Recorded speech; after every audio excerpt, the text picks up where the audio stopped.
we reach a certain stage of success and accomplishment. What everybody has to define that differently. Right. But I think it's important that we maintain awareness of that we reach a certain level of success, of comfort, having some of the toys that we want. I think it's okay. And then we have to turn our talent, our creativity, our intelligence to also helping others.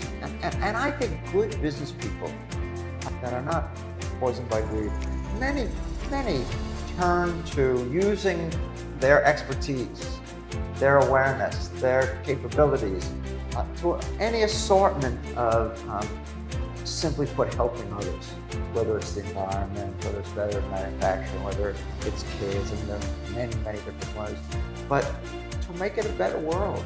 But what we are doing with the Street Global Impact is replicate the impact globally. And in fact, after about more than 2 months starting the award, we have more than 200 applications and come from 5 continents That come to Hoi An? that Right, apply for the award. Okay. So those are the social enterprise, let's say mission-driven organization Yeah. that doing good, provide the social impact, helping youth, and working in tourism and hospitality industry around the world. Xin chào everyone. Welcome back to another episode of Chat.Travel. Today we have our special guest from Streets International. They are an organization that help with the social impact. It's a pleasure for me to welcome Neal and Mr. Phuc to Chat.Travel today. Thank you. Thank you. Good to be here. Thank you. Excellent. So first of all, Neal, could you tell me a little bit about Street International? I understand that you are the founder of the organization about 15 years ago. Yes, we just celebrated our 15th year anniversary, in fact.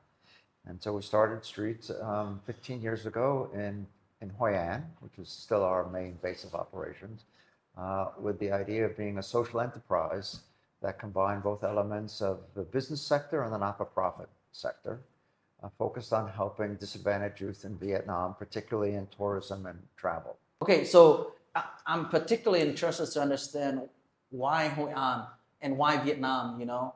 So it's a lot of companies operating in Vietnam that they started in Ho Chi Minh or in Hanoi.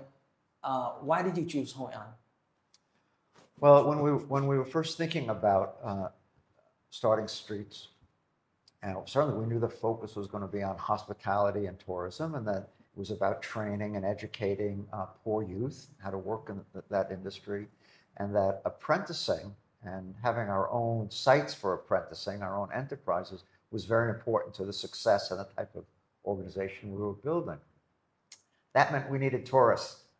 And so we were studying, this is 16, 17, 18 years ago, all the data and all the observation of where tourism was developing in Vietnam. There weren't that many places very popular, as you well know, that be Hanoi, Ho Chi Minh City, Hoi An, or Hue. That was the main itinerary as we know in years past. And I felt that Hoi An not only would be a lovely place to live, a very special place to live, but it had the most opportunity. I could see from my own observations, and there was some good government research and some independent research, that while everywhere was going to develop, Hoi An had more possibilities for what we wanted to do as tourism would develop. At the same time, in very practical ways, the costs and the possibilities in Hoi An were significantly less than starting in Ho Chi Minh City, for example. Whether we talk about rent for a restaurant or rent for offices, that Hoi An would be much more doable. Exactly. And as a business person, you're concerned about costs. And so for all those reasons, we very strategically decided to start in Hoi An, and it was a good decision. Hoi An and Streets have done very well by having our location there. Right. I understand Mr. Phuc has been with you guys since the very beginning of Streets International. Yes. How did you find him? It's a very good question. That is an interesting Well, first story. I want to say, yes, Phuc is one of the most special people that have been with us almost from the beginning. But he's not unusual that a lot of our staff have been with us for many, many years, if not from the beginning, for multiple years, 5, 6, 8, 9 years. And I like to think that's because we provide a very good professional learning organization where people can grow and develop. How I met Phuc, do you want to tell the story or I tell the story? Well, let's hear from your. From my standpoint, in the early years, opening in Hoi An, and I lived there for a number of the years when we first opened full time. We were looking at different computer systems, and Phuc had a friend who had software that we were looking at in line with some other software, and Phuc came along with his friend, who did not speak very much English, to help with the presentation. While we didn't end up buying software from his friend, during the course of the presentation, I was so impressed with Phuc.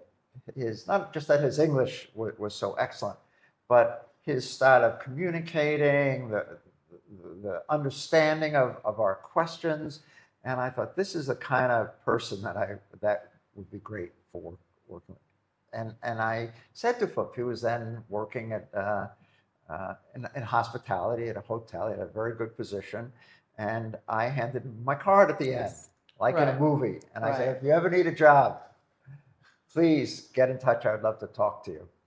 And not that long after, I think, he started doing some work for us.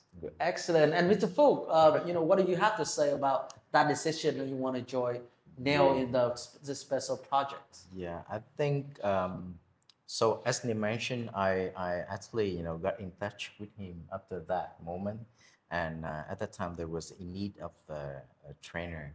So I started as a trainer at Street, and then during teachings these young people, I feel like there is something that between the organization, and also between me with the young people attending the program.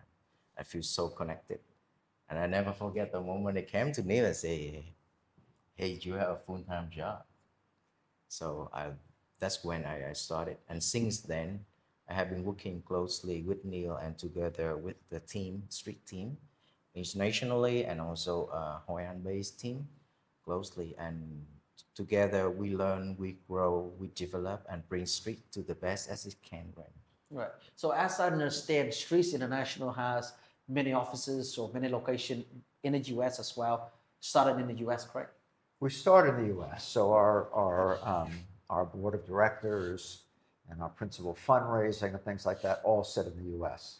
But everything else, the operations, the majority of the team are all here in Vietnam, principally in Hoi An. Yeah.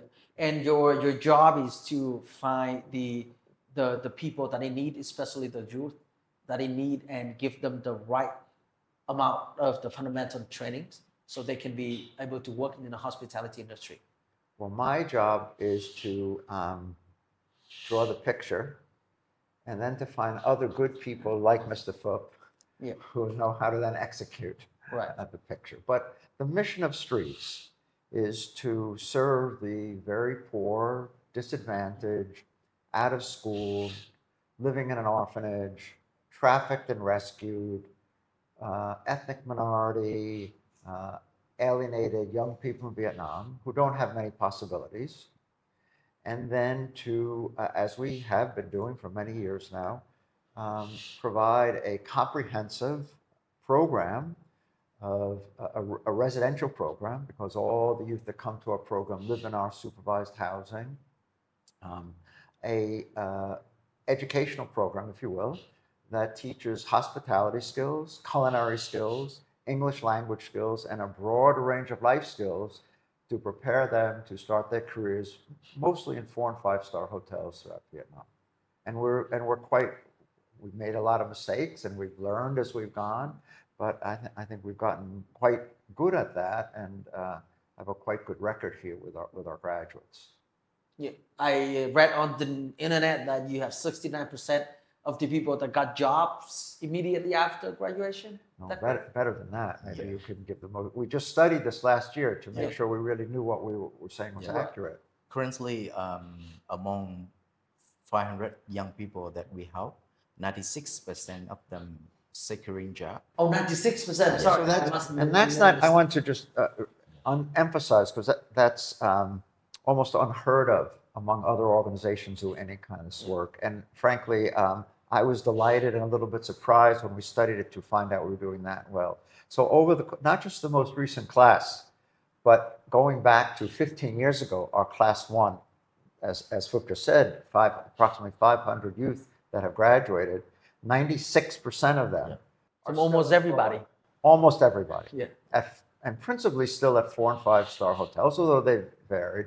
And a significant percentage have gone on to supervisory and management jobs. So that is what I want to ask you about, earlier on, and now I think it's a good point, as you mentioned, they got promoted to supervisor and manager, because the majority of the people still in the like frontline rank and file staff.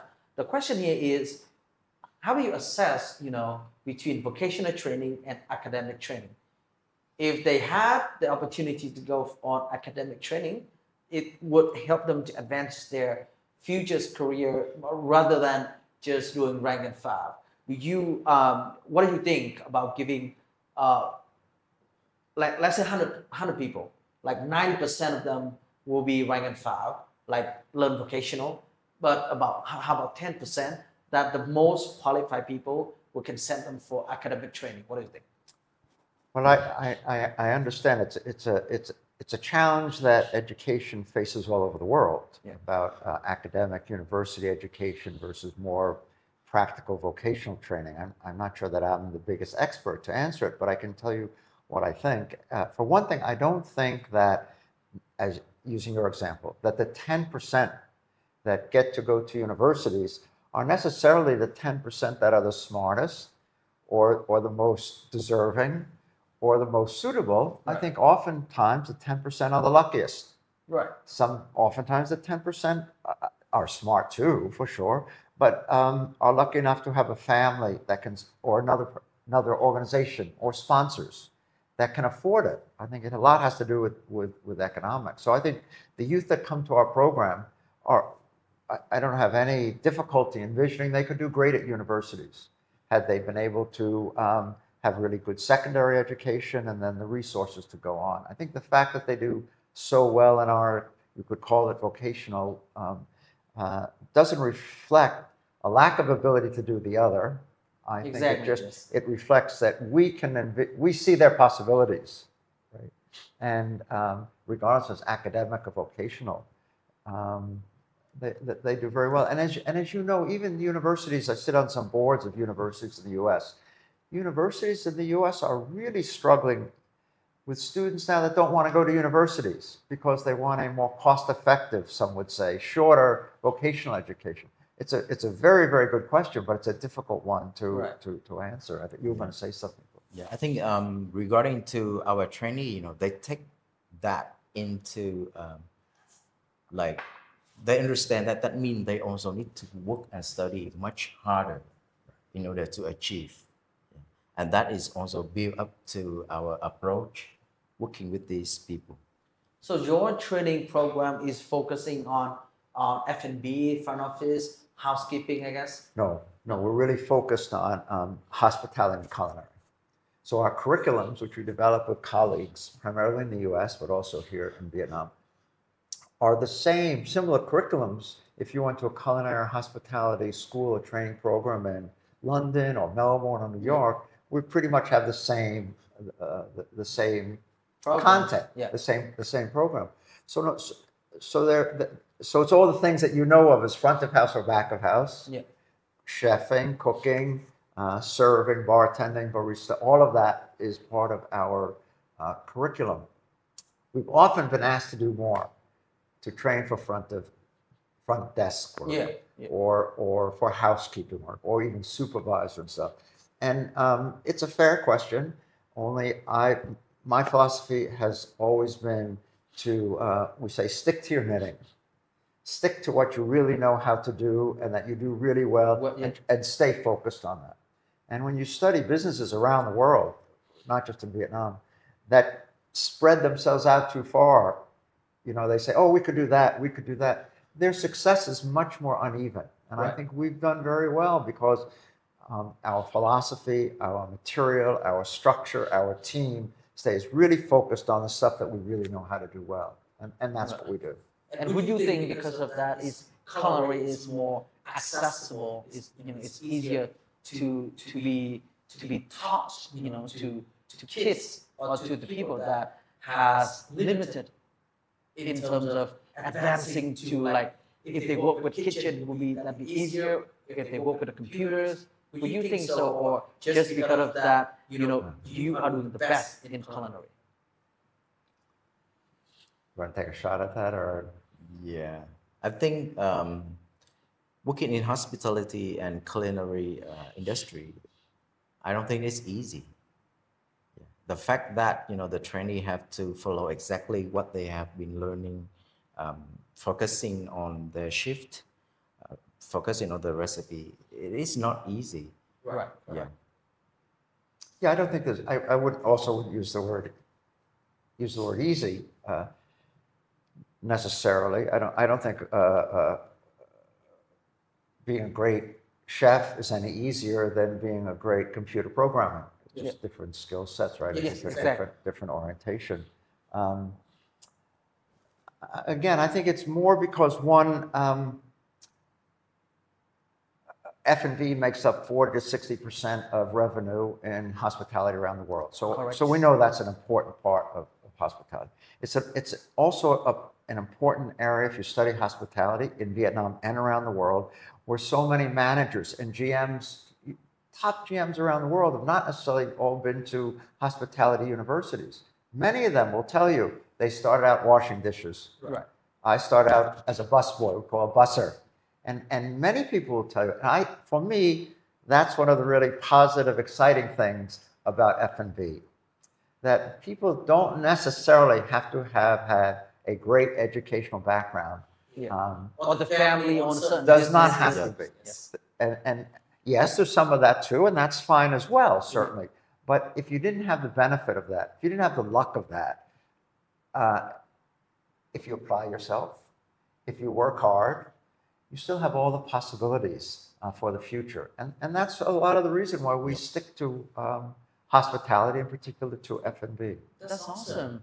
Because I feel really connected to this because I myself, I started as a bellboy. I carry people's luggage. I opened people's door.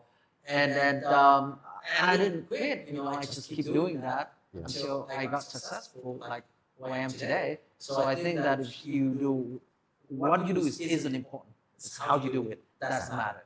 And Mr. Phuc, because you do the training and you involved in this program, could you tell us a little bit about the student? What's the challenges you face every day when you do the training to them? What do you think is more difficult to train your student, particularly this group of students, rather than regular student? Yeah, I think one of the actually I don't take it as Challenge. challenges, but I take it as a very interesting thing to work on and to look on for not only for me, for Mr. Neal, but for the whole team, is that we believe that every single one of them have their own capability, strength, and especially there was somehow in their past experience were left and was not noticed in order to build up their confidence, to order to prove to themselves that they can really make it happen. And so that we take it into our approach. So mostly, I must say, like, I don't know if you will agree with me or not, but one of the very important thing we do at Street is like build up the confidence of the trainees and give them, like we normally say, a patch on the back all the time whenever they do even a really small thing, like if they put a glass on the table correctly, we said that's awesome. That's achievement. No, of course, he was teasing me. Of course, I agree with him about building confidence as being so key. You think of the youth that come to our program, close to half come from an orphanage. Many come from families that very poor subsistence farmers and other similar kind of difficult background. So their fact of life since they're born is they've been a burden. Wherever, through no fault of their own, they've been a burden. And when you're a burden, a lot of people don't pat you on the back and say, good job. Yeah. They say, get out of my way. Yeah. And so would I, if I, you have to understand the whole environment. And if no one pats you on the back, as we say, or says, good job, Yeah. once in a while, you don't feel very good about yourself. I'm the same, we're all the same. And we know that at Streets, not just to tell the story about it, but we know it when we sit in meetings and we talk about what it is we do. And just as Phuc has said, starting with the smallest thing, when we call them trainees, the youth that come to our program, when they do something in the right direction, all of our staff, from whoever knows this, say, wow, good job. No one has ever said to you in your life, good job. When someone says it, man, your heart and your head swell. It changed my day, right? Just like you Yes. smile even in telling it, because we can Yes. feel that. And we know that at Streets. Our material is very difficult. We teach 14-month English. Our trainees graduate with better English than some from a couple of years in the unit. And that's very, very important. Right. But as I think as your initial question that led to this good discussion is the reason one of the important reasons they do so well is not just the skill set, but they leave Streets. I say they all get taller. Right. They all get heavier for sure.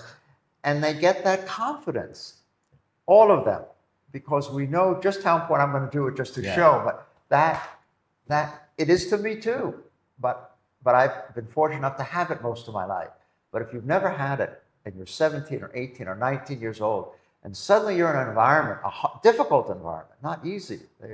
Trainees work very hard from morning, noon, and night in classes and apprenticing and structured exercise and studying. It's not easy. We ask a lot. Yes. But there are a lot of folks saying, oh, good job. You did really great on the test.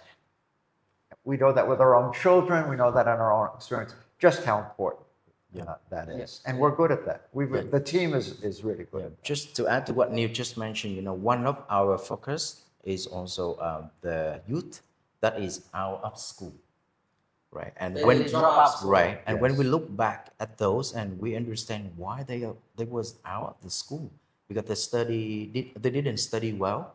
Well, I think just because they were not in the environment that's suitable for them Right. to do the best of themselves.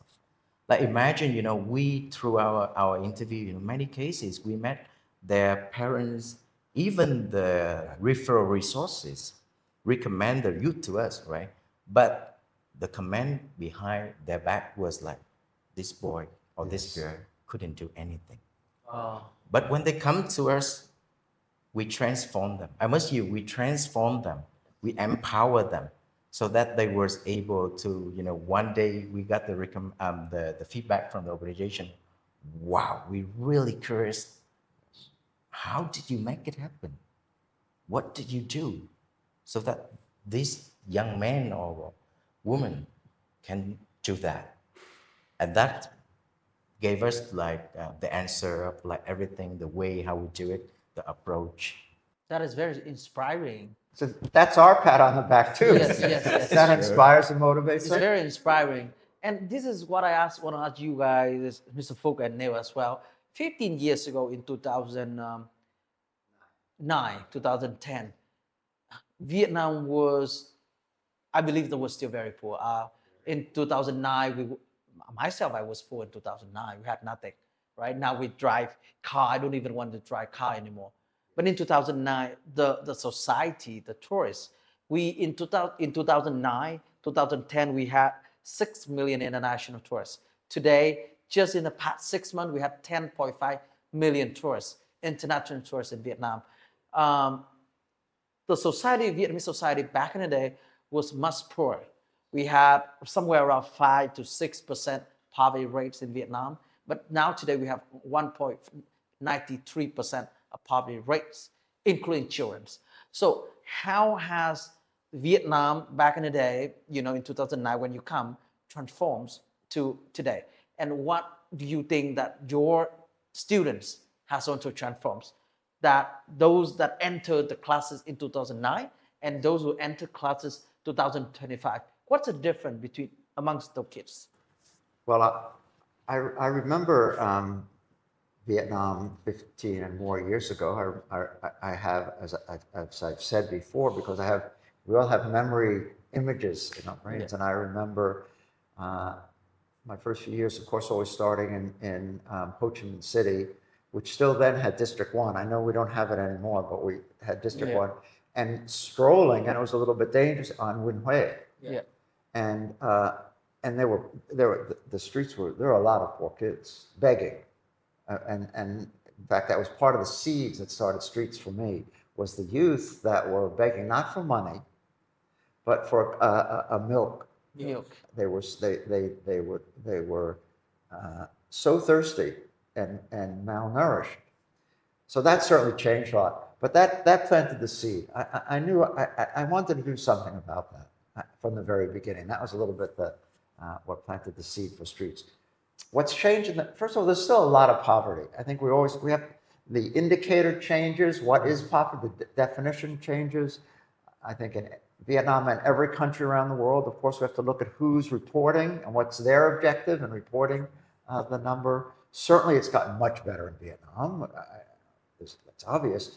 There's still a lot of poverty, as we all know, and so that still creates a very good demand for the work that Streets does. Yeah. What's changed a little bit in our classes, and this is more has to do with the pandemic. Okay. Is it's become a little bit more difficult. Every class we take 2 or 3 months to recruit, and we get about 100 or 125 applications. Then we pick a class of 25. It's become a little bit more challenging to get 125 applications than before the pandemic. Before the pandemic, it was clear if you got some training, not just Streets, any kind, some basic training, you could get a job at a hotel. You're right. Right? Hotels were growing in this country. They need people. Even if you weren't super well trained, even if your English wasn't great, the hotels were booking the guests. Right. They needed the staff. And everybody knew that. And coming to Streets guaranteed you a reasonably good job starting right away. So getting those applications, of course, nothing's easy, but was a lot easier, we can say. Since the pandemic, during the pandemic, suddenly a lot of people in hotels, as we know, were out of work. Yeah.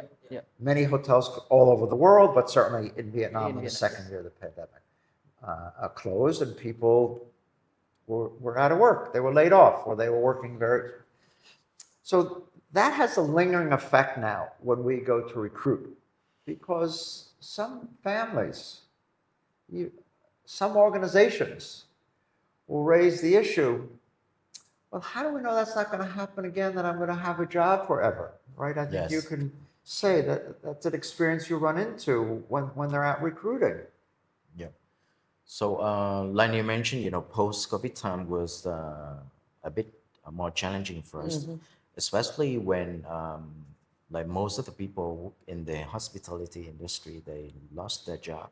So for us, we have to do our part well in terms of consistently provide the opportunity in terms of the quality. We still maintain it at the same level. We still can able to secure the employment right after the graduation. Yeah. Like first, latest record was about 1 month before the graduation, we already got 82% of them got job before the graduation. Yeah, within 2 weeks of graduating Streets, 100% of our trainees have their jobs at 4 and 5-star hotels.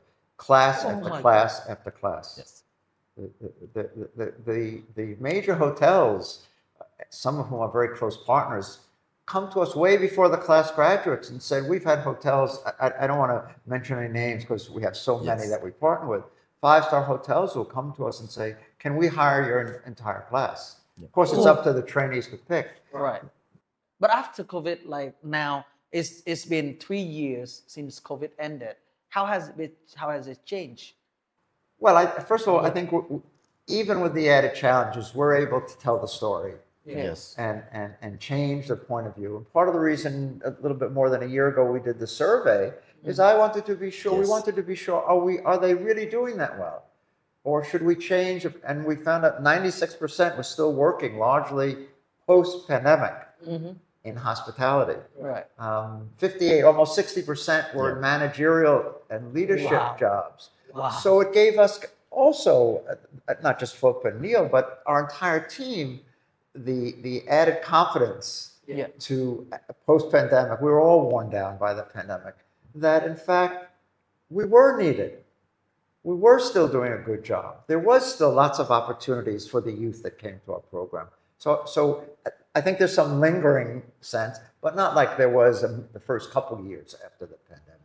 So what do you think that makes the hotels or the resort want to recruit street students? Is that because of the social impact that you are making, or because of the curriculum that is so great at international standards, or the quality of the graduates? What is the major reason that they want to get a student?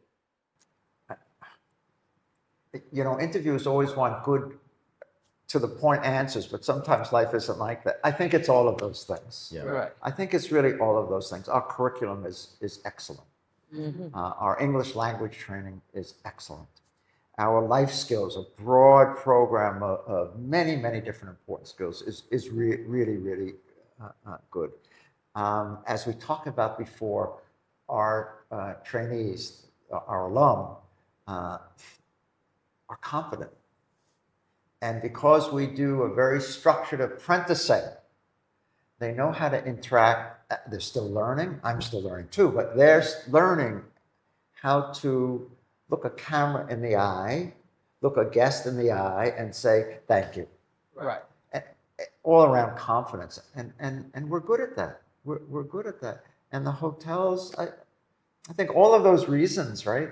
The hotels know that. They know our graduates, 500 of them that they've had experience with, are eager for more because they know they have all of those characteristics.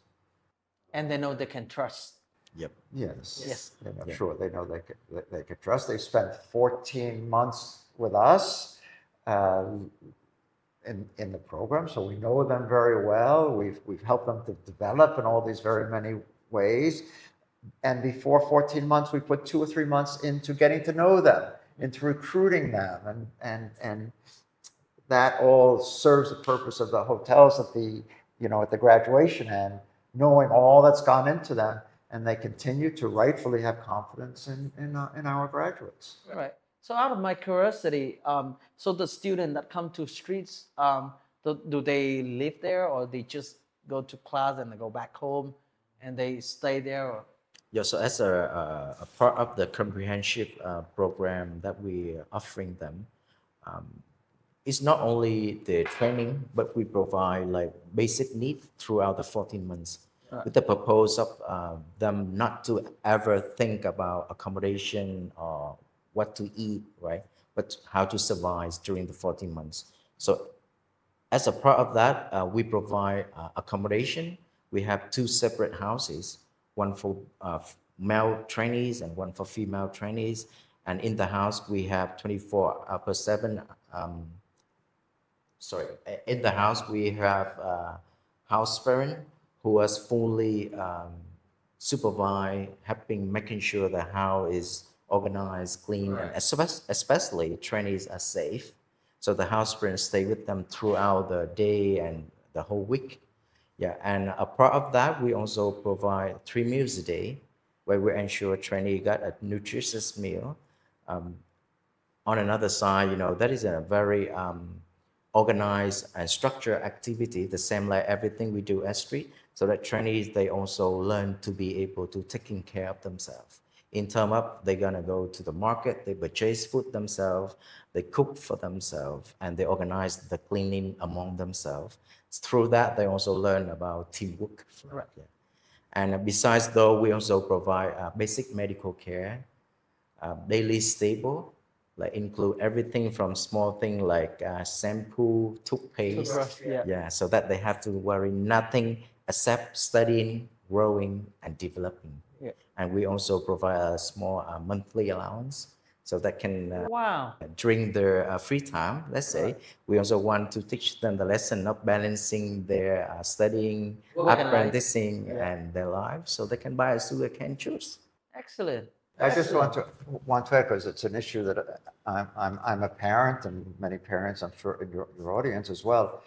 The structure in our houses includes every evening, we take all the phones away. They go in one place, the house parents, and the trainees must study. They can help one another study, or they can study on their own, but it's an hour and a half. Yes, 1 hour. Of course, flip oversees all this and make sure it happens. But those kind of basic, we could say, good family Community. characteristics that maybe the youth in our program, not maybe, likely the youth in our program, and a lot of youth never have, we build that into our program. And I'm so thrilled that we do this. So every night, I'm just going to say it again, because we take all the phones away for an hour and a half to make sure that they're studying.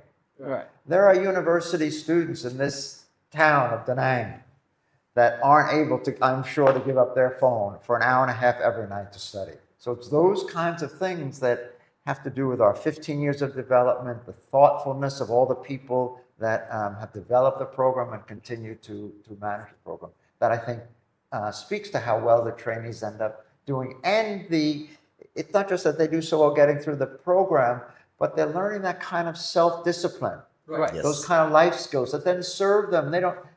We don't necessarily teach them how to become a leader. We do a little bit, but it's those basic life skills that they're getting at Streets that then serve them in developing their leadership, their managerial possibilities. Some go into their own businesses, own their own restaurants, and that's very important part. And I think it's separate. It differentiates Streets from many other organizations that say they're doing the same thing. They are, but not with I would say, not with the level of thoughtfulness and attention to detail that Streets brings to the issues that we're working on. That's excellent. And if that is the case, then you should have received more than 120 applications, and how do you sort the application? Who do you pick among hundreds of applications to join your. Can I start? Yeah, go ahead. Certainly. Yeah, as you mentioned earlier, we have roughly for each class, we have around 120 application, right? And it takes us about 3.5 months to do the recruitment, including first we screen their application and making sure they fill on the appropriate correct information into the form, right? And then we organize first the test. Well, with the test, we test them the mathematics, some basic written question tests. But the point is not about to score them and say, oh, you have to get 80 to be accepted. Right. Yeah, but just for us to understand how they started, where the starting point is. Yeah, and then we continue with first we call it a screening interview, where we reconfirm, we double check, making sure the information of family background, their educational background, and working history, if they have, is correct. And then we go further, we narrowed it down from the number of about 100 applications to about 60 to 70 applications that go to the second round of interview. We call it final interview. And in that interview, we evaluate their motivation, their commitment to make changes. Because both for them and for us, 14 months is not a small investment in terms of the time, the effort. So that's why we have to making sure they really commit to what they want to do, and they are motivated with that. And the final important evaluation is that before we accept anybody into the program, we conduct a home visit. So we visit either their family, if they still live with their family, or we visit the organization, the orphanages, or other NGO, for instance, to make sure that we have the right people. I just want to add something to it that is important, and I'm proud of it through that very extensive, as Phuc just explained. We don't, we're not reviewing and interviewing to necessarily find the best. In fact, the opposite. In fact, we sit around a table and we say, is this the neediest? Many NGOs will pick those that are the best, of course, for all the obvious reasons, and we don't. We look for those that are the neediest. Many times we'll accept applicants that other NGOs similar to us have rejected. Said, oh, you don't have the possibilities, Why or though? you're not motivated, or maybe you had some issue in school and you got thrown out. And we feel that we want to we're an expensive program. There's no doubt about that. Right. And I'm a business person first and foremost. So I'm thinking return on investment. We help the neediest kid from the family that everybody else has pushed aside. The return on that investment, the possibilities for the contribution for their life, their family's life, for civic society is much greater. Yeah. So we make our job more difficult. Yeah. High risk, high return. Yes. Yes. Well put. That's exactly right. Yeah. But we really do it. I won't share all the detail because so much of this is confidential with individuals. There are often candidates that other NGOs would take, and we'll decide that yes, the situation is difficult, but they already have some work that they're doing. They already are kind of figuring out their way. It's not going to be a great life, but they kind of have figured out how to survive. Right. They certainly probably deserve, we could say, help too. But we'll pick the youth that has been really left out, that has been kicked aside. Yeah. Maybe they're gay. Maybe they're from an isolated ethnic minority community, and there are other characteristics about them. Other NGOs say that it's too difficult. And for us, we see it as a challenge, as the possibilities. We envision the possibilities, and we want to take those challenges on. And that's a very important part of the process that Phuc outline of all the steps in that several months of interviewing and recruiting. Yeah. So as a non-profit organization, what I understand is that as long as you make a profit and you use that profit to invest in the same organization, that is called the non-profit organization, social enterprise. Yes. Yes. Can you explain a little bit about this? How do you guys generate profit, and how do you reinvesting in the student?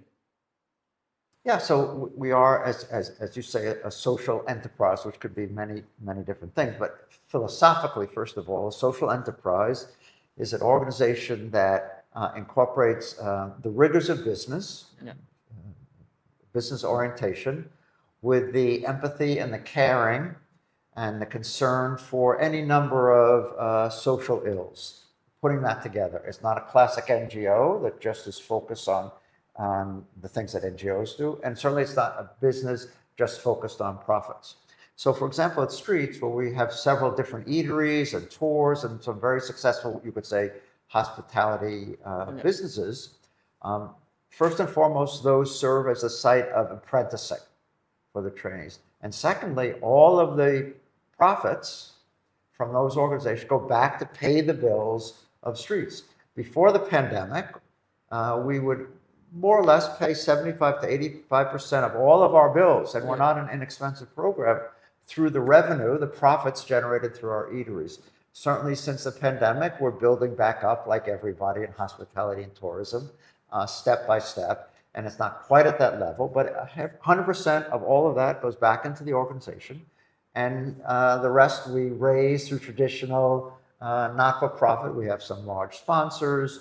We have an annual fundraiser and those kind of traditional NGO fundraising. So it's a combination of both. Yes, and that is a monetary value, right? Like ROI in monetary values.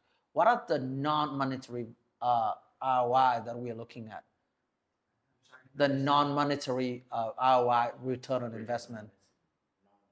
Like what is the non-financial values that you see as that are return on investment? For example, you have an alumni of about 500 students that recommending other hotels, or they become a manager and they rehire their next generations? Would that be considered a non-financial return on investment? It's a great question, not an easy one to Right. answer quickly. When I look at, and sometimes we measure in certain ways our return on investment, what I and others would do, the methodology that you would use is we know what it costs. We can calculate what it costs per trainee to go through our program, and then you look at 5 years or 10 years of their income. That's kind of a classic way to look at it from a purely wearing a business hat ROI. But in addition to that, we look at, and we know this, in that family, what's the impact of that individual on their family?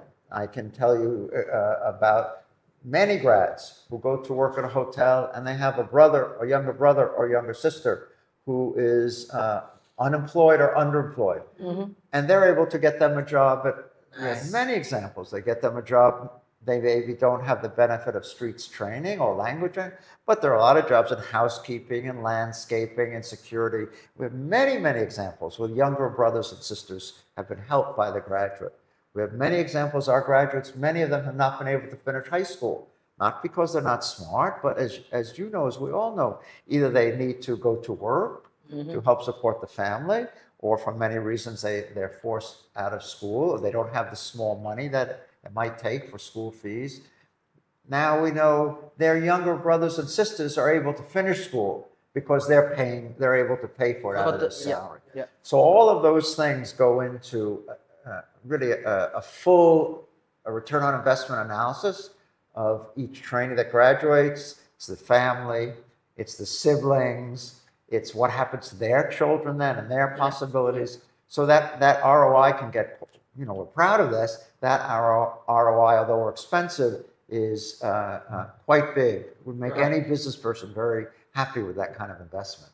Excellent. But with that, excellent operations and what's going on the streets, which I believe a lot of thanks to Mr. Phuc right here, would you guys consider to expand it, like move it to Hà Giang, Hanoi, Ninh Bình, down to Phu Quoc, or in other area that there's a lot of other that need help as well? Would you consider that? We consider everything all the time, of course, but we're focused on impact. Traditionally, NGOs and others are focused on scaling, on getting bigger. Right. The same way McDonald's is focused on getting bigger, not necessarily better, but bigger. And NGOs, I think, sometimes suffer, and funders want to see more. And we've been a little bit against the convention by saying, is that really the most important, or is the most important how impactful can we be? So, for example, instead of having other locations in Vietnam, we bring our youth in our program come from the whole country.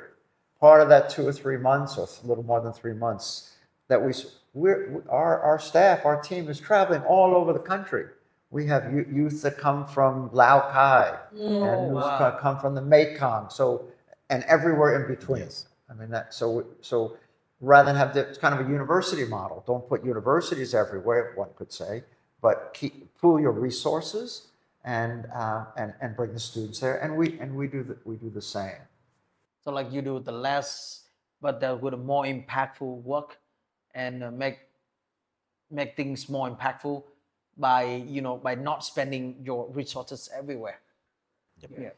And and this is a challenge, always has been. For example, in fundraising, there are other so-called job training programs, many, that for a superficial look, which is all that some will give, look much, much better than streets. They trained, let's say, 1,000 or 2,000 youth, and they do it in 12 weeks.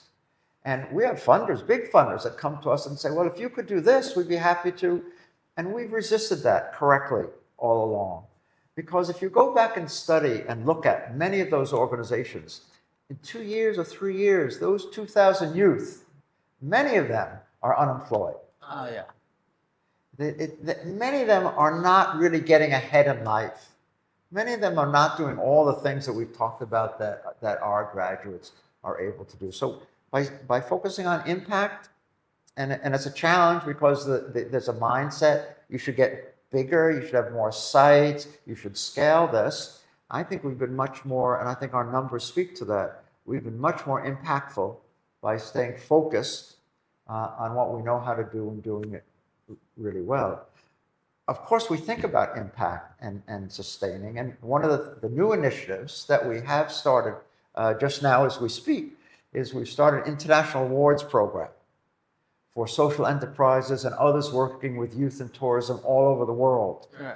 And we feel that we can be very impactful with organizations in Africa, in South America, and other parts of Asia by helping them do the best they can based on all the lessons we know from streets, rather than starting another program here, another program there. And we've modeled this into an awards program that every applicant has the opportunity for mentorship as part of the award, not just the winner, but everybody that applies, in a sense, is a winner. We'll teach them how to do financials. Right. We'll teach them how to focus, not just teach, but bring the awareness about how important governance is, and many, many different things which we've learned about. And then by helping all these other important, impactful organizations all over the world in tourism, which is what we know about, our impact is, we think, will be even greater than just opening another program, let's say in Hanoi. Right. Our reach from our expertise should be really, really good. And we've just started that in the last couple months. We'll have our first awards at the end of this year. Yeah. So about that point, Mr. Phuc, what do you think about the point that Neal just mentioned here? Would you think, like in Vietnam, right? So we would rather to normally I would just see him as a successful man if he opened in many locations and doing big stuff, and while maintaining in one spot and doing very impactful. Like, how many jobs have you generated? How many students in Hoi An have you helped to be successful?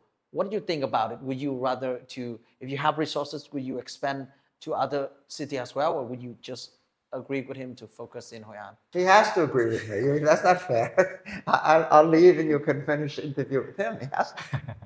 Yeah, I think somehow we share this kind of the similar philosophy in terms of growing, developing, and like you mentioned, here at Street we really focus on the impact. So that is why, like you mentioned, for me the Street Global Award that we started last May is such a way to replicate our impact. Yeah. So and even if you think about it, like you were questioning me about, if I have all the resources, will I think to expand the program in Vietnam, right? Within Vietnam. Within Vietnam. But what we are doing with the Street Global Impact is replicate the impact globally. And in fact, after about more than 2 months starting the award, we have more than 200 applications and come from 5 continents. That come to Hoi An? No, that Applied for the award. Yeah, applied for the award. Okay. So those are the social enterprise mission, let's say mission-driven organization that doing good, provide the social impact, helping youth, and working in tourism and hospitality industry around the world. So you become a symbol. Yeah. Wow. A symbol, yes. A motivator, a mentor to other organizations. A source of like inspiration. We hope to be that. Yes. So that is some kind of our goal as well here as a company. We want to be a like role model. We want to be a role model. Then we make the special recipe in culinary, like a recipe.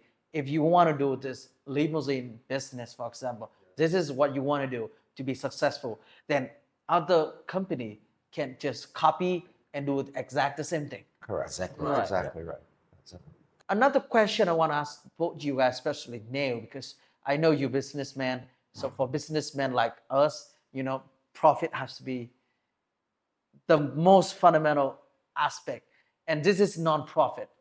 So how do you make the profit? I mean, do you have to fight within yourself, profit, non-profit?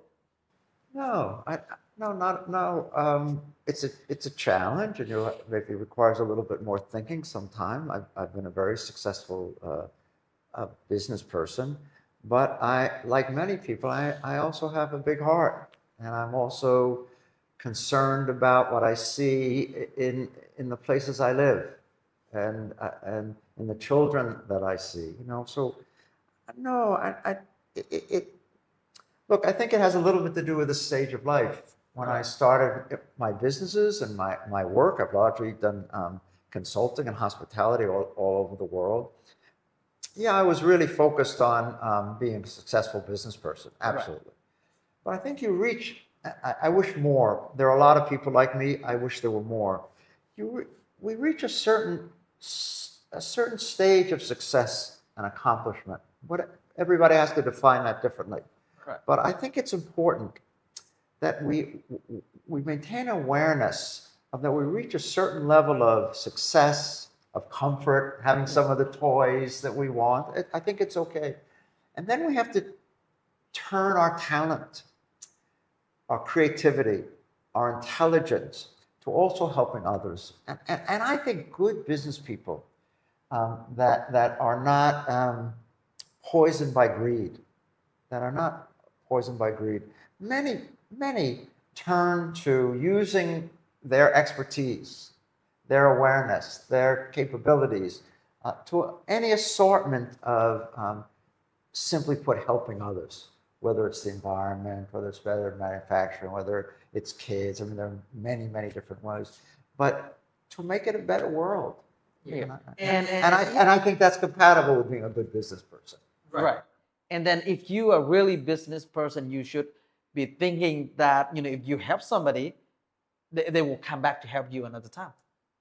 It's as a regular person, like if I help you today and you definitely find opportunity that enough to help me another time that I may need.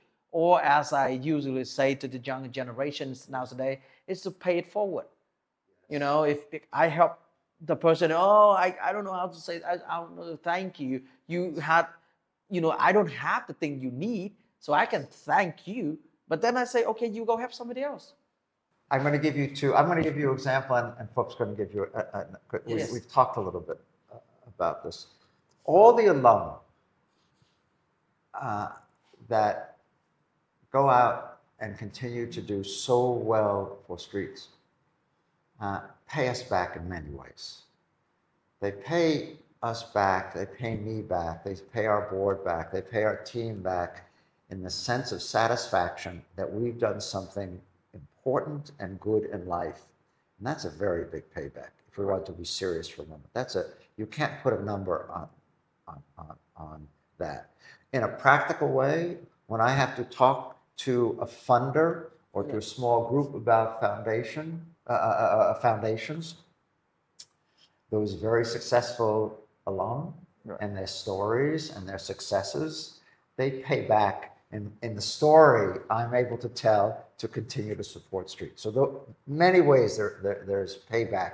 And I think Phuc maybe can give there are individual examples as well. Maybe Phuc could speak to that. Yeah, I think. And there are a lot of individual stories. Yeah.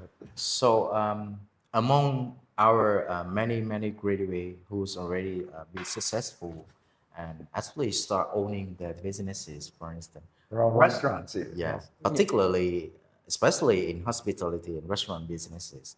One of the best ever payback that we ever dream of is, after finishing the program, become a successful business person, the graduates start getting in touch with us and ask us about the thing like they was able to transform their life through street, and they want to help others to be able to transform their life through the program also. Financially, I mean, financially. So we start having, probably to share that this year, we start having a graduate who's very successful restaurant owner, and she reached out to us and say, can I sponsor a trainees? Fully Amazing. underwrite, financially, fully underwrite. This is thousands of dollars. Yeah. A graduate Amazing. who grew up in an orphanage and came to streets with very, very little. Right. So I think that is the biggest gift, right? For people with a certain reach certain level like financial freedom, like you guys, you know. Yeah. So that is the best gift. So before I mean I wanted to continue the conversation for a very long time, but I think we have the time is limit for everybody. So we wanted to move to the some of the final question of the day is what is the vision of streets that you're looking at in about 3 to 5 years? What do you want to do with that? You know, are you continue to do what you're doing today, or are you looking further and want to do something more impactful and bigger, and how? Great question. It requires a lot of thought, but certainly we want to continue all that we've talked about today. Certainly we would be remiss if we didn't want to continue what's going. And certainly we want to continue to look at the ways that we can be the most impactful. So as we just briefly mentioned, we've put quite a bit of time and planning and developed support to now start this year, this new initiative for awards. And we believe there's a lot that could continue to grow. And I think there'll be, I hope there will be, we'll have to see, we'll work hard at it, greater impact from a completely new initiative. On another level, through the years, we have not accepted into our program when we're interviewing single moms with kids for all the obvious reasons. Just not that perhaps they would be, one could say they are the most deserving, and one could say the return on investment, to use the business term, in terms of them helping that youth, their children have more possibilities. Yeah. We've shied away from it because of all the challenges. But this year, we decided that we're doing so well. The reboot since the pandemic has been so strong for us. Our sponsors are stronger than ever. That we just, over the last year now, because it takes a lot, we do put a lot of time into planning. We're now accepting into our next class that we're recruiting now, single moms with their children coming to streets. And We'll provide housing, childcare, basic child. for their children, with some limitations also. It's very challenging. It keeps me up at nights sometimes thinking about it. But it's the right thing to do, and we're positioned to do it now. We're challenged from your great question, how can we be the most impactful and continue to grow in an impactful way? And so now we'll start to have single moms with their kids coming to streets. We'll make a lot of mistakes, but we'll, like everything else, we'll rise to the occasion. I'm sure of that. Yeah. Excellent. And before we finish, because our audience here, we have a lot of them who are entrepreneur, company owners, and we have a brand fashions, brands, and different people that have big influence in Vietnam and internationally. I want to ask you and Mr. Phuc here, most important and key question of the day today is how we as company and as people can contribute to streets. That's what I think a lot of our audience too want to contribute in some way, financially and non-financially. Thank you. We appreciate that. Maybe Yeah. Phuc, you'd like to answer first. I think first, it's a very important to be recognized and to be supported by by the society, by other business partner. I think one of the very simple way to help us is spread the words out related to telling them how great street is. Refer the street program to the people who may ever need the chance, the opportunity. That is the two quickest one I could ever think of. Yeah, there's many good. If you're in Vietnam, come visit us. Come have a meal. Come meet some of the trainees. Meet our terrific team, and let's see what grows out of that. Getting to know one another. That's not necessarily the most business focused way, but I think my experience has taught me through the years with streets that if you come and get to know us a little bit, there'll be all kinds of ways you'll get further involved and you'll support us and you'll contribute to us. So if you're in Vietnam, come and visit us in Hoi An, see what we're doing, and let's talk together in ways that you can help us and support us. And that's a great first step. Okay, excellent. So I will make sure that the team include a link and an address for Street International in Hoi An. So the audience, if you come to Da Nang or Hoi An, you can visit them and grab a meal, eat the students' food and talk to Neal here and Mr. Phuc here as well. See how we can collaborate and can contribute to this meaningful and impactful activity over Hoi An and the entire country as well. Thank you very much, Neal, and thank you, Mr. Phuc, for joining us today. And we look forward to contribute smaller thing, to your great organization. Thank you very much. Thank you very much for having us here. And by having us here, you've already contributed, and we appreciate that a lot. Thank you. Thank you, guys. Thank you. Thank you.